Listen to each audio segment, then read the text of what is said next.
श्री राम जय राम जय जय राम। श्री राम जय राम जय जय राम। श्री राम जय राम जय जय राम। बोली सियावर रामचंद्र भगवान की जय।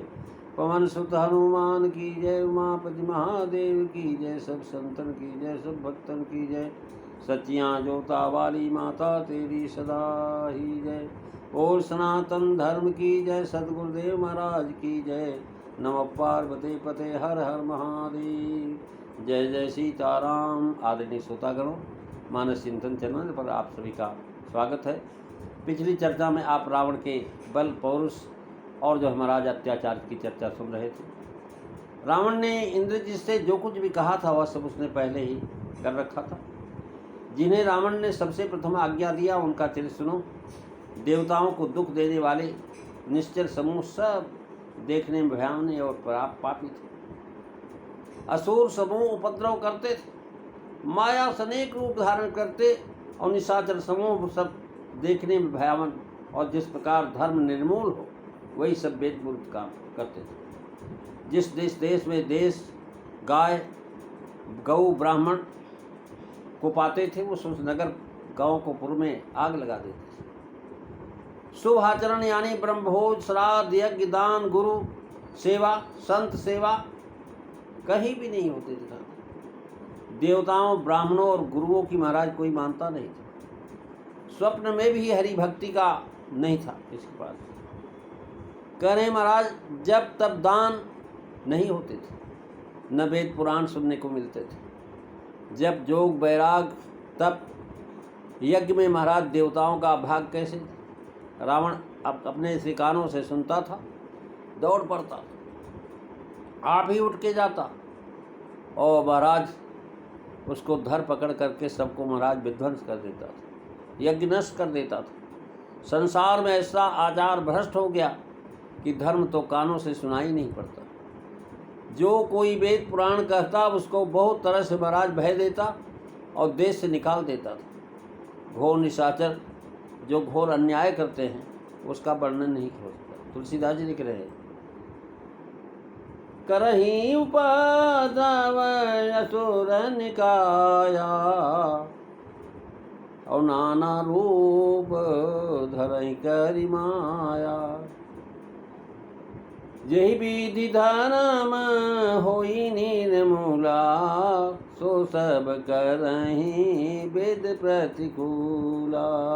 मंगल भवनु अमंगल हारी रवहु सुदशरथ अजीर बिहारी। असुर समूह उपद्रव करते हैं क्योंकि रावण की आज्ञा सबको ऐसी थी कि भाई ये देवता असज्जन ब्राह्मण ये सब हमारे दुश्मन हैं। क्योंकि महाराज ब्राह्मण यज्ञ और हवन मख श्राद्ध करते हैं तो इससे महाराज देवता और पितृ जो है मजबूत होते हैं जो हमारे दुश्मन हैं। और इसलिए जो है महाराज ब्राह्मण भोजन जहाँ हो रहा बंद करवा दो, जहाँ हवन हो रहा उसको नष्ट करवा दो, जहाँ पूजा पाठ जब तब हो रहा वो भी जो महाराज खत्म करो। करें जैविक धर्म हो निर्मूला सो सब करें वेद प्रतिकूला। करें महाराज वेद के प्रतिकूल करना ये धर्म को निर्मूल करना है। क्योंकि वेद को अनुकूल करना धर्म है और वेद के प्रतिकूल करना अधर्म है। ये दोनों बातें अब जो है महाराज कह रहे हैं कि अधर्म जय देश ब्राह्मण गौ सब देशों में नहीं, बहुत कम है। डर के मारे सब छिपे रहते, भाग जाते, देवता भागते। गौ ब्राह्मण को पाना कहा और किसी का नाम नहीं लेते क्योंकि ब्राह्मण ही होम यज्ञ आदि करते और कराते। गाय से यज्ञ आदि की सामग्री प्राप्त होती है। यज्ञ आदि से देवता प्रबल होते हैं जो निशाचरों के शत्रु। अतः महाराज इन दोनों को नाश करने का बोला। नगर गांव पुर आग लगावे। नगर से छोटा और गांव से महाराज और छोटा पुराना पूर्वा होता था, इसलिए बताया महाराज पूर्वे में कम होते हैं।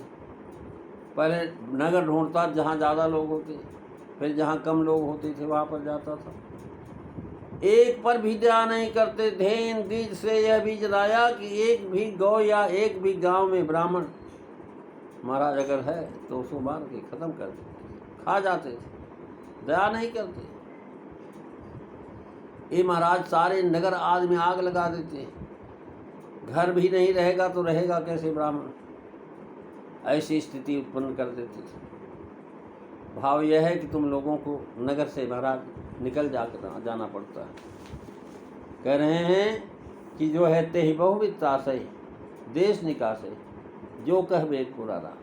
वेद ही धर्म का मूल है, उसके उखाड़ने की विधि है। वो जानते हैं कि पंडित बन करके वे वेद का व्याख्यान करने लगते थे, बतलाते थे, और वेद मनुष्यों का बनाया हुआ है। अब देश काल तो ऐसा नहीं है। आजकल महाराज वेद भी अनेक बन गए, क्योंकि महाराज असली वेद तो कोई पढ़ ही नहीं पाएगा। पढ़ने की क्षमता भी नहीं, विद्वता चाहिए, समझना चाहिए। महाराज तो भगवान के भक्त वही जान सकते हैं, गुरुमुख जान सकते हैं। और मनुष्यों का बना बता रहे हैं कि स्वयं वेद पुराण कहने लग जाते थे और उल्टी रीति बताते थे। उसी गौ और ब्राह्मण उन दोनों से संसार का कल्याण नहीं होता, ऐसा बताते थे। अब यह महाराज नियम कर दिया कि जिस गांव में, किस नगर में, जिस पुर में महाराज कोई ब्राह्मण साधु संत रहते हैं तो उनको नष्ट कर, यज्ञशाला खत्म कर दो। जब जोग विरागा तब मत भागा। कह रहे महाराज यह काम परम आवश्यक है। ऋषि मुनि अवश्य जब यज्ञ करते हैं, इसके लिए वह किसी पर विश्वास नहीं करता। स्वयं महाराज खबर पाते ही वो स्वयं उठ करके चला जाता था।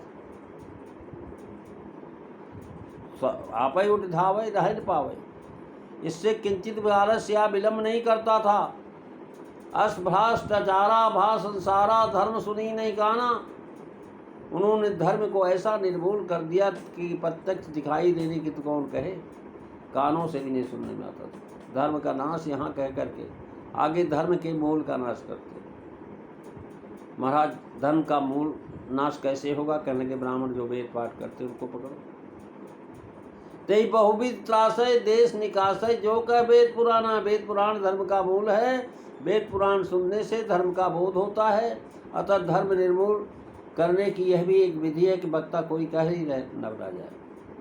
श्रोताओं का हाल कहा कि सपने सुनी नहीं वेद पुराना। कोई महाराज स्वप्न में सुनने नहीं आते, वेद पुराण स्वप्न में नहीं सुनते। निशाचर मराते डरवाते तो थे, श्रोताओं को भी महाराज डराते थे।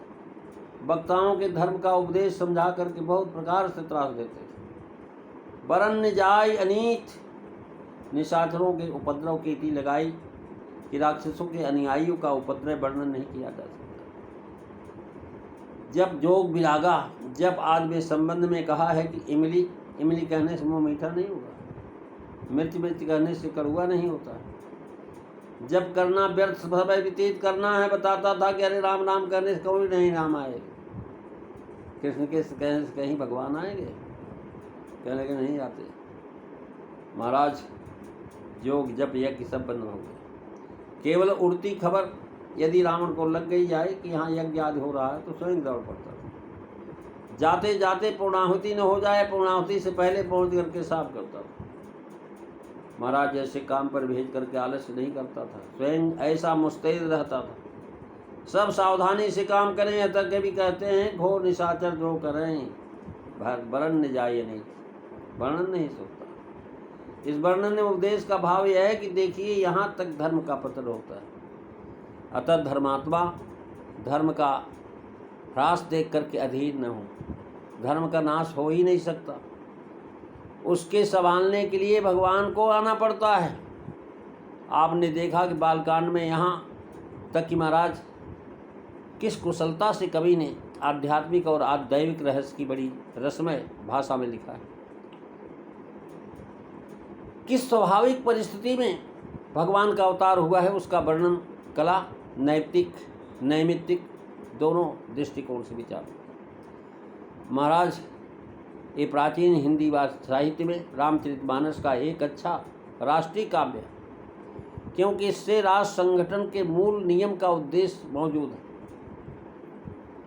सबसे बहुधा इस दृष्टिकोण को विचार हो किया जाता है कि रामायण अनेक दृष्टिकोणों से विचार संबंधी है। महाराज बता रहे हैं कि राजनीतिक विशेषज्ञ तो नहीं है, लेकिन अधिक उल्लेख लिखने का साहस नहीं करता। राजनीतिज्ञों से अनुरोध जरूर करूँगा कि राम राज के नियमों पर विचार करें कि राम राज में क्या नियम थे। इसलिए मानस एक काव्य है, इस कारण उसमें पारिभाषिक राजनीति नहीं परंतु संकेत। देखिए, भान प्रताप सार्वभौम राज देकर देखा, रावण का मंड मलिक मुनि रावण का राज देखा। राम राज की कथा तो महाराज पढ़ेंगे, तीनों राष्ट्रों की तुलना की जाएगी। अयोध्या और महाराज जो है मिथिलेश नगरी, मिथिला और जो है लंका, महाराज तीनों देशों का वर्णन किया जाएगा। और महाराज करे चक्रवर्ती राजा तीन, रावण, जनक, दशरथ। ये तीन चक्रवर्ती राजा कैसे हो सकते हैं एक धरती पर? आश्चर्य। चक्रवर्ती तो एक ही होता है, लेकिन प्रेमी सज्जनों ये तीनों रहते हैं। जब सतोगुण बढ़ता है तो महाराज विदेह नगर होता है हमारा शरीर, यहाँ जनक राज करते हैं। जब हम सत्कर्म करने के लिए उद्यत होते हैं, अच्छा काम करते हैं, तो महाराज हमारी जो है सतोगुणी ये जो है रजोगुणी प्रवृत्ति के द्वारा नाना प्रकार के शुभ कर्म होते हैं, जिससे संसार का सुख मिलता है, दुनिया को सुख मिलता है और हम स्वयं सुखी होते हैं। और एक जो महाराज तमोगुणी राक्षस, महाराज ये ऐसा सत्याग्रही भाई विचार करे कि ये शील नहीं है। रावण जो महाराज तमोगुणी सृष्टि करता है, लोगों को मारना, करना, लूटना, अंधेरा फैला देना, विनाश कर देना। अपना भला भले न हो लेकिन दूसरे का नुकसान हो जाना चाहिए, ऐसी सृष्टि। प्रेमी सज्जनों, इसकी अगली चर्चा आप अगले दिन सुनन करेंगे। आज बस इतना ही। बोलिए सियावर रामचंद्र भगवान की जय। श्री राम जय राम, जय जय राम। श्री राम जय राम, जय जय राम। श्री राम जय राम, जय जय राम। बोली सियावर रामचंद्र भगवान की जय। जय सीताराम सभी को।